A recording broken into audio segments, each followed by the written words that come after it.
नमस्कार, स्वागत है नारद मुनि लाइव के खास सेगमेंट सवाल तो पूछेंगे में आज हमारे साथ मेहमान है मध्य प्रदेश साइबर क्राइम के एडीजी श्री योगेश देशमुख सर। सबसे पहले तो आपको बहुत बहुत बधाई हो कि आपने पिछले साल एक अचीवमेंट हासिल किया, रिकॉर्ड हासिल किया पूरे देश में साइबर क्राइम के जो रिकॉर्ड है उसमें आपने नंबर 1 पोजीशन हासिल की है। जी, ये पूरा टीम एफर्ट है मध्य प्रदेश पुलिस के लिए, ज़रूर गौरव की बात है और जनता को राहत मिलते रहे इसके लिए हम लगातार निरंतर प्रयासरत हैं। तो किस तरह की चुनौतियां रहती है? पहले फिजिकल क्राइम होता था, अब चूंकि पहले लूट डकैती क्राइम को बड़ा माना जाता था, अब लेकिन लूट डकैती ख़त्म होती जा रही है, फिजिकल जो क्राइम माना जाता है, लेकिन अब साइबर क्राइम ने इसकी जगह ले ली है। साइबर क्राइम हमेशा मध्य प्रदेश पुलिस के लिए एक चुनौती रही है क्योंकि उतने एक्सपर्ट पुलिस ऑफिसर नहीं है साइबर के मामले में, आईटी के मामले में, लेकिन जब से आपने साइबर क्राइम की कमान संभाली है लगातार कोई न बड़ी से बड़ी अचीवमेंट आपको मिल रही है। देखिए, ये इसमें कोई शक नहीं है कि आने वाले समय में साइबर क्राइम बहुत तेज़ी से वृद्धि करेगा, अभी भी कर रहा है, आगे भी करेगा। ये भी सही है कि जैसे जैसे हमने अपनी दुनिया डिजिटल बनाई है, उसमें जितना डिजिटल हम होते जा रहे हैं, हमारी इकॉनमी डिजिटल होते जा रही है, हमारी वे ऑफ लाइफ डिजिटल होते जा रही है, ऐसे में डिजिटल दुनिया से जुड़े हुए खतरे भी जुड़े हुए हैं और इसमें बहुत से ऐसे बदमाश हैं जो साइबर क्राइम करके अन्यथा फ़ायदा उठाते हैं। जहाँ तक मध्य प्रदेश पुलिस की बात है, मैं गर्व के साथ कह सकता हूँ कि राष्ट्र में एक अग्रणी स्थान मध्य प्रदेश पुलिस साइबर को है। हमारे यहाँ विशेष फोकस यही है कि बहुत जल्दी से जल्दी हमारे मध्य प्रदेश पुलिस के जितने भी अधिकारी हैं वो इंफॉर्मेशन टेक्नोलॉजी एक्ट की विवेचनाओं में दक्ष हो जाएं, क्योंकि साइबर क्राइम जब होता है तो जो व्यक्ति पीड़ित होता है वो काफ़ी परेशान होता है। जैसे आप जानते हैं, साइबर क्राइम की दुनिया में जो आरोपी होते हैं पूरे भारतवर्ष में फैले हुए होते हैं, अज्ञात होते हैं। तो जो मोस्टली जो साइबर क्राइम से जुड़े हुए जो अपराधी हैं वो अक्रॉस बाउंड्रीलेस होते हैं। कई ऐसे अपराध हैं जिनमें देश की बाउंड्रीज के बाहर उसमें बहुत से बिंदु होते हैं। तो जहाँ एक और मध्य प्रदेश पुलिस के सारे अधिकारियों को हम दक्ष बना रहे हैं इंफॉर्मेशन टेक्नोलॉजी एक्ट की विवेचनाओं के लिए, वहीं निरंतर ऐसे जो भी अपराधी हमारे प्रदेश के हों या प्रदेश से बाहर हों उनके धरपकड़ के लिए हमारी टीमें लगातार जा रही हैं। और जैसे मैंने कहा कि मध्य प्रदेश पुलिस को 3 राष्ट्रीय स्तर के पुरस्कार मिले हैं, जिसमें हमको बेस्ट केस स्टडी में क्रिप्टो करेंसी में हमने बहुत अच्छा इन्वेस्टिगेशन किया था, उसमें हमको 1 पुरस्कार मिला।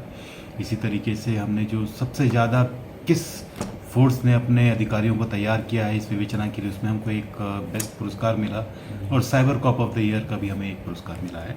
तो हमारा यही उद्देश्य है कि जनता को राहत मिलते रहे, और राहत तब मिलेगी जब हमारे हर एक थाने में हमारे अधिकारी साइबर क्राइम को इन्वेस्टिगेशन में दक्षता प्राप्त कर लेंगे तो जनता को राहत अवश्य मिलेगी। साइबर विंग की तरफ से समय समय पर आपकी तरफ से वक्त पर एडवाइजरी जारी की जाती है, लेकिन वो एडवाइजरी देखते हुए पढ़ते भी हैं जो लोग हैं, शहरी लोग हैं, सिटीजन हैं, लेकिन उस हिसाब से उस पर अमल नहीं करते। उसके बाद भी लगातार एडवाइजरी जारी होने के बाद, समझदारी दिखाने के बाद भी फिर उसी तरह की साइबर क्राइम के शिकार होते हैं। इसका क्या कारण है सर?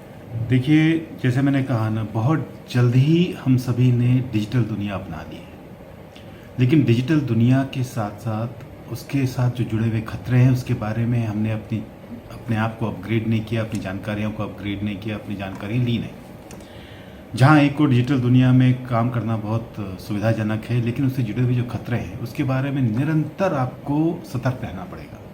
जैसा आपने कहा कि हाँ, लगातार हम भी बहुत प्रयास कर रहे हैं, हज़ारों प्रोग्राम करते हैं जनता के हित में कि आप अवेयर होइए, किसी से अपने अनजान व्यक्ति से ऑनलाइन आप मैत्री ना करें, किसी के साथ अपना OTP शेयर ना करें। हम ही नहीं, आप बैंक्स देखेंगे, सर्विस प्रोवाइडर्स हैं, सभी लोग निरंतर कहते रहते हैं। उसके बावजूद जैसे ही आप या तो लालच में या अपने इग्नोरेंस में, लापरवाही में कभी आप अपने पर्सनल डिटेल शेयर कर देते हैं तो आपके साथ धोखा हो जाता है। कभी आपने कोई ऑनलाइन काम किया, मान लीजिए आपने बैंकिंग किया, किन्हीं कारणों से वो बैंकिंग का जो काम था आपका सफल नहीं हो पाया, तो आप बैंक के जो ओरिजिनल वेबसाइट के में जो कस्टमर केयर है उसमें ना जाकर आप गूगल में ढूंढते हैं। गूगल में कई ऐसे बदमाश हैं जो गलत नंबर देकर वहाँ पे कस्टमर केयर के रूप में बैठे होते हैं। जैसे आप उन पे लगाते हैं, आप उनके झांसे में आ जाते हैं। वो सोशल इंजीनियरिंग में आजकल माहिर हो चुके हैं, वो आपको अपने घेरे में ले लेते हैं। तो जैसे ही आप सतर्कता आपकी कम हुई, उन्होंने आपका फ़ायदा उठाया, आपके इसमें कुछ डाउनलोड करवा दिया और आपकी सारी जानकारी उन्होंने ले ली, आपके मोबाइल फ़ोन का कंट्रोल ले लिया, उसके बाद आपके साथ सारे आपके पैसे साफ कर दिए, तमाम तरह के अपराध किए जाते हैं। इसीलिए बार बार हर एक संस्था कहती है, भारत सरकार कह रही है, मध्य प्रदेश सरकार कह रही है, मध्य प्रदेश पुलिस कह रही है कि आप सतर्क रहिए, अपनी कोई भी पर्सनल जानकारी ऑनलाइन किसी के साथ शेयर मत करिए, अनजान लोगों से मैत्री मत करिए, बहुत धोखाधड़ी हो रही है। अपने सॉफ्टवेयर जो आपके हैं वो लगातार अपडेट करते रहिए। आप अगर कंप्यूटर इस्तेमाल करते हैं, डेस्कटॉप और लैपटॉप, उस पर फायरवॉल लगा के रखिए, अपने पासवर्ड निरंतर चेंज करते रहिए। तो जब तक आप सतर्क रहेंगे, आपके साथ धोखा होने की संभावनाएं बहुत कम हो जाएगी। सर, साइबर क्राइम तो वैसे ही एक चुनौती रही है पुलिस के लिए, लेकिन अब जब से साइबर क्राइम की एक अलग विंग वर्क कर रही है, साइबर विंग के लिए भी क्या एक अलग से चुनौती है? किस तरह की एक चुनौती? क्राइम तो चुनौती है, लेकिन साइबर में भी अलग अलग पार्ट्स होते हैं साइबर क्राइम में भी, जैसे बैंक धोखाधड़ी हो गई या किसी तरह की वीडियोज लोग ब्लैकमेलिंग की तरह करते हैं। ब्लैकमेलिंग के भी आजकल मामले आ रहे हैं, बैंक से क्रिप्टो करेंसी की बात करें, लेकिन इसमें भी कोई सबसे बड़ी चुनौती आपके सामने क्या रहती है? देखिए, अभी जो स्थिति है, मेरे ख्याल से भारत में क्रॉस सभी पुलिस की जो भारतीय दंड संहिता और जो विभिन्न एक्ट्स हैं, उसमें विवेचना में काफ़ी दक्षता प्राप्त कर दी है। इंफॉर्मेशन टेक्नोलॉजी एक्ट में बहुत ही अलग तरीके का इन्वेस्टिगेशंस होता है, अलग तरह के एक्ट है, अलग तरह के इन्फॉर्मेशन है, बड़ी टेक्निकली इसमें साउंड होना होता है। तो धीरे धीरे पुलिस फोर्स इसमें जानकारियाँ बढ़ाते जा रहा है। तो अभी जो लेवल है उसमें अभी हम समस्त तरह के इंफॉर्मेशन टेक्नोलॉजी एक्ट के जिस भी तरह के अपराध होते हैं उसको हम यहाँ पे साइबर हेडक्वार्टर्स में हम देखते हैं। आपने कहा कि हाँ, विभिन्न तरह के अपराध हैं, यस, सोशल मीडिया से जुड़े हुए अपराध हैं, चिल्ड्रन पोर्नोग्राफी से जुड़े हुए अपराध हैं, साइबर स्टॉकिंग के अपराध हैं, फाइनेंशियल अपराध हैं। इसमें सबसे ज़्यादा जो कोविड में महसूस हुआ, कोविड के उपरांत, कि फाइनेंशियल फ्रॉड्स में पहले जो कमी थी वो अब वृद्धि हुई है। पहले सोशल मीडिया के अन्य जो फ्रॉड्स हुआ करते थे वो होते थे, लेकिन आजकल साइबर क्राइम में फाइनेंशियल फ्रॉड ज़्यादा हो रहे हैं। इसीलिए लगातार जनता को हम अवेयर कर रहे हैं कि आप अपने पर्सनल डिटेल्स को सुरक्षित रखिए। सर, एक आखिरी सवाल आपसे ये था कि पहले एक समय तक जब पुलिस में भर्ती होती थी तो सब इंस्पेक्टर हो या डीएसपी, उनको फिजिकली ट्रेनिंग की जाती थी, दौड़ लगाई जाती थी, या अलग अलग तरीके से उनको ट्रेन किया जाता था कि चोरों को पकड़ना है या डकैतों को पकड़ना है। लेकिन अब जब साइबर क्राइम तेज़ी से बढ़ रहा है, इसमें तो फिजिकल क्राइम का कोई वही नहीं होता, इसमें माइंड गेम होता है। तो क्या अब इस तरह की ट्रेनिंग ज़रूरी हो गई है पुलिस के लिए, या जो इस तरह का कोई कोर्स शुरू किया जाना चाहिए या ट्रेनिंग शुरू की जानी चाहिए? लगातार हम ट्रेनिंग कर रहे हैं। हमारे जो एक्सपर्ट्स हैं हमारे पुलिस फोर्स में भी, जिन्होंने दक्षता प्राप्त कर ली है, हर एक जिलों में जा रहे हैं और विवेचकों को ट्रेनिंग कर रहे हैं। हज़ारों की संख्या में लगातार ट्रेनिंग चल रही है हमारे हेडक्वार्टर्स में। यहाँ पे हम लोगों को बुलाते हैं, ट्रेन कर रहे हैं। और जो मध्य प्रदेश पुलिस एकेडमी है वहाँ पे भी साइबर क्राइम को लेके कोर्सेज चल रहे हैं। तो ये आने वाले कुछ वर्षों में आप ज़रूर देखेंगे, इंफॉर्मेशन टेक्नोलॉजी एक्ट और साइबर क्राइम के इन्वेस्टिगेशन में मध्य प्रदेश पुलिस काफ़ी अच्छा प्रदर्शन करेगी। आप ये मानते हैं कि थानों में भी इस तरह के एक साइबर डेस्क होना चाहिए?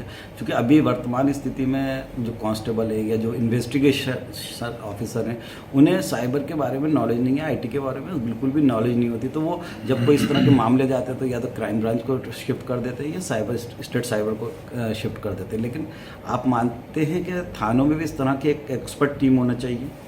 जी हाँ, ज़रूर। और इसके लिए एक प्रस्ताव ऑलरेडी बन चुका है। इसमें हम अपना जो साइबर फोरेंसिक लैब है उसको अपग्रेड कर रहे हैं। और जैसा मैंने कहा कि इस मध्य प्रदेश पुलिस के हर एक अधिकारी को इसमें दक्ष होना है, तो उसके लिए और जनता को राहत देने के लिए हर थाने में वो दक्षता होनी चाहिए। इसीलिए हर एक थाने में आने वाले समय में साइबर डेस्क बनेगा, उनको हाईटेक इक्विपमेंट दिए जाएंगे, हाई एंड वर्क स्टेशन दिए जाएंगे और जो संभव सॉफ्टवेयर हैं वो उपलब्ध कराए जाएंगे। इसी तरीके से हर एक पुलिस अधीक्षक के पास एक एडवांस टेक्निकल सेल स्थापना की कार्रवाइयाँ चल रही हैं। थोड़ा समय लगेगा, लेकिन ये सब अंडर प्लान है। तो दोस्तों, ये थे हमारे साथ Madhya Pradesh state cyber cell के एडीजी श्री योगेश देशमुख सर, जिनसे हमने साइबर क्राइम को लेकर अलग अलग सवाल किए। आपको ये सवालों के जवाब कैसे लगे, अपनी राय कमेंट करके हमें ज़रूर दें। और ये वीडियो पसंद आए तो लाइक करें, शेयर करें। सर, आप हमारे साथ जुड़ा, आपका बहुत बहुत शुक्रिया। Thank you. नमस्कार, जय हिंद।